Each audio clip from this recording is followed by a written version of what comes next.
ప్రస్తుతం మనతో పాటు ఉన్నారు స్టాక్ మార్కెట్ అనలిస్ట్ సుందరరామరెడ్డి గారు. నమస్తే సార్. నమస్తే మా.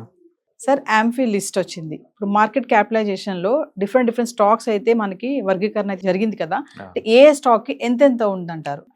వీళ్ళు యాంపీ క్లాసిఫికేషన్ మార్కెట్ క్యాపిటలైజేషన్ ప్రకారం రీసెంట్ రిలీజ్ చేశారండి. ఈ డేటా ప్రకారం ఏంటంటే మామూలుగా లార్జ్ క్యాప్ అంటే టాప్ 100, మిడ్ క్యాప్ అంటే దాని తర్వాత ఉన్న 150 కంపెనీస్, స్మాల్ క్యాప్ అంటే మిడ్ క్యాప్ కానీ కింద ఉన్న 250 కంపెనీస్.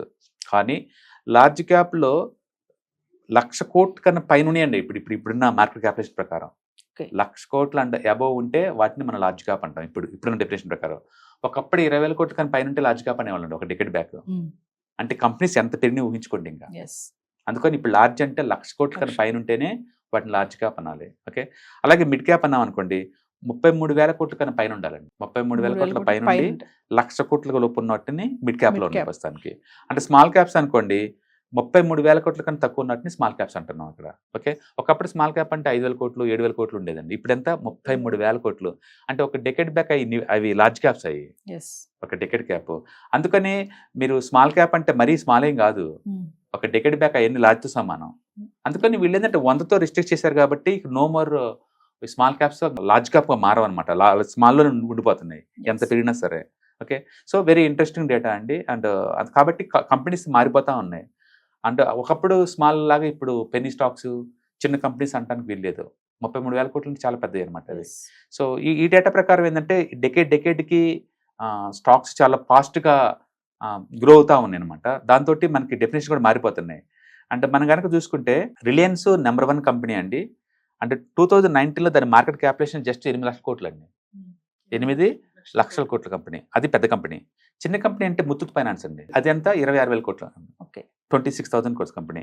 అంటే మనం చూసుకుంటే లార్జ్ క్యాప్ అంటే మీనింగ్ ఏంటంటే జస్ట్ ఎప్పుడు 2020లో లార్జ్ క్యాప్లో నెంబర్ 1 అంటే రిలయన్స్. అది ఎంత 8 లక్షల కోట్ల కంపెనీ. అండ్ చిన్నది అంటే ముత్తూట్ ఫైనాన్స్ 26,000 కోట్ల కంపెనీ. ఇప్పుడు ఈ సంవత్సరానికి వచ్చి అనుకోండి లార్జ్ కంపెనీ అంటే రిలయన్సే, బట్ సైజ్ నాట్ 8 లక్షల కోట్లు. ఇప్పుడు ఎంత 18 లక్షల కోట్లు అండి.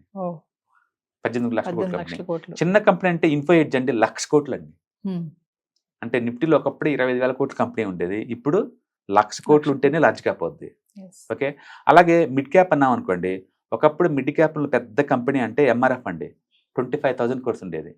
చిన్న కంపెనీ మిడ్ క్యాప్లో 8,000 కోట్లు ఉండేది. జేకే సిమెంట్ జస్ట్ 8,000 కోట్లు అంతే మార్కెట్ క్యాపిటలైజేషన్.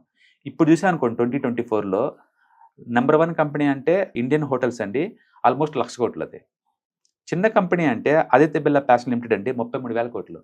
చిన్న కంపెనీ అంటే మిడ్ క్యాప్లో జస్ట్ విత్ ఇన్ 5 ఇయర్స్కేనండి. అంటే 2020లో స్మాల్ క్యాప్లో పెద్ద కంపెనీ అంటే టీటీకే ప్రిస్టేజ్ అండి జస్ట్ 8,000 కోట్ల కంపెనీ. చిన్న కంపెనీ అంటే అర్సర్స్ ఇండస్ట్రీస్ అని చెప్పేసి ఉండేది అనమాట. అది తక్కువ మార్కెట్ క్యాపిటలైజేషన్ అనమాట. ఇప్పుడు చూసారనుకోండి పెద్ద కంపెనీ అంటే ఇప్పుడు అపోలో టైర్స్ అండి అండ్ 32,000 కోట్స్ ఉంది. 32,000 కోట్స్. అండ్ చిన్న కంపెనీ అనుకోండి మార్కెట్ క్యాపిటలైజేషన్ ఇంకా చాలా తక్కువ ఉందన్నమాట. కాబట్టి ఇక్కడ స్మాల్ క్యాప్స్ కింద ఏంటంటే 250 నుంచి 500 దాకా కాదు మొత్తం తీసుకున్నారు, ఎంటైర్ మార్కెట్ తీసుకున్నారు. మొత్తానికి రాను ఓకే.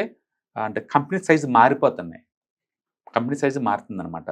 అంటే ఇంత ముందులాగా స్మాల్ అంటే చిన్న మైక్రో క్యాప్ 200 కోట్లు 300 కోట్లు కాదు. ఇప్పుడు 30,000 కోట్లు ఉన్నా సరే స్టిల్ స్మాల్ క్యాప్సే. 33,000 కోట్ల కన్నా తక్కువ ఉంటే మొత్తం స్మాల్ క్యాప్స్ కింద లెక్క అనమాట. అందుకని మీ పోర్ట్ఫోలియోలో ఇంత ముందులాగా స్మాల్ క్యాప్ అంటే మరీ రిస్క్ ఉన్నాయని చెప్పేసి అవాయిడ్ చేసే బదులు 33,000 కోట్ల కంపెనీ ఉన్నప్పుడు చిన్నదేం కాదు కదా. ఫ్యూచర్లో లీడర్ కనుక అయితే తీసుకోవచ్చు అనమాట. అది అందుకని why have to invest in small and mid at reason ఇదే. రాను కంపెనీ సైజ్ పెరుగుతున్నాయి, స్టిల్ లార్జ్ క్యాప్ కల్టాలు ఇక్కడే ఉండిపోతున్నాయి, అన్ని ఇక్కడే ఉండిపోతున్నాయి. బట్ కంపెనీ గ్రోత్ ఆపర్చునిటీ బాగున్నాయి కాబట్టి మనం వీటిలో ఇన్వెస్ట్ చేసుకోవడం బెటర్ అనమాట. అందుకని రాను రీడిఫైన్ అవుతుంది రూల్స్ అన్ని. బట్ సైజ్ మాత్రం టాప్ అంటే 100కే ఉంచుతున్నారు, మిడ్ అంటే 150కే ఉంచుతున్నారు. ఈ చిన్నవాటిని వీటికి రానివ్వటం లేదు. అందుకని స్మాల్ క్యాప్ లార్జ్ క్యాప్ మాత్రం చాలా రేర్ డెకెడ్ మొత్తం మీద. బట్ ఇండివిజువల్ స్టాక్స్ కన్నా కూడా ఇండెక్స్ వీటిలో పెట్టుకుంటే ఫుల్ సేఫ్టీ ఉంటుంది. అంటే ఇది ఎప్పటికప్పుడు ఆంఫీ లిస్ట్ అవుట్ చేస్తారు. ఎస్, ఎవ్రీ ఇయర్ 2 times వాళ్ళు రిలీజ్ చేస్తారు. ఎందుకంటే రీబ్యాలెన్స్ అవుతాయి ఇండెక్స్ మొత్తం కూడా ఇయర్లీ 2 times సైజ్ బేస్డ్గా అయితే. Okay, thank you sir. Right. Hi. మొట్టమొదటిసారిగా మన విజయవాడలో క్లాస్ రూమ్ ట్రైనింగ్ అండి, 1 day క్లాస్ రూమ్ ఎన్విరాన్మెంట్లో ఆఫ్లైన్ వెబినార్ జరగబోతుంది.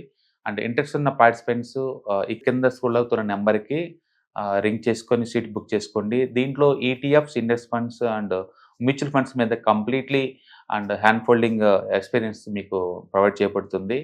దీని ద్వారా ఏంటంటే మనం ఎసెట్స్ని స్టాక్ మార్కెట్లో ఎలా మేనేజ్ చేసుకోవాలి, ఎలా గ్రో చేసుకోవాలి, ఎలా ప్రొడక్ట్ చేసుకోవాలో అంటే ప్రాక్టికల్గా నేర్చుకుంటారు. అండ్ మీ ఇప్పటి వరకు మనం ఆన్లైన్లోనే మీరు అటెండ్ అవుతున్నారు. ఇక నుంచి మీరు మన విజయవాడ సిటీలోనే అండ్ లైవ్లో క్లాస్ రూమ్ ఎన్విరాన్మెంట్లో నేర్చుకునే ఛాన్స్ దొరుకుతుంది. కాబట్టి ఇంట్రెస్ట్ ఉన్న పార్టిసిపెంట్స్ కింద స్క్రోల్ అవుతున్న నెంబర్కి పింగ్ చేసి సీటు రిజర్వ్ చేసుకోండి. Thank you.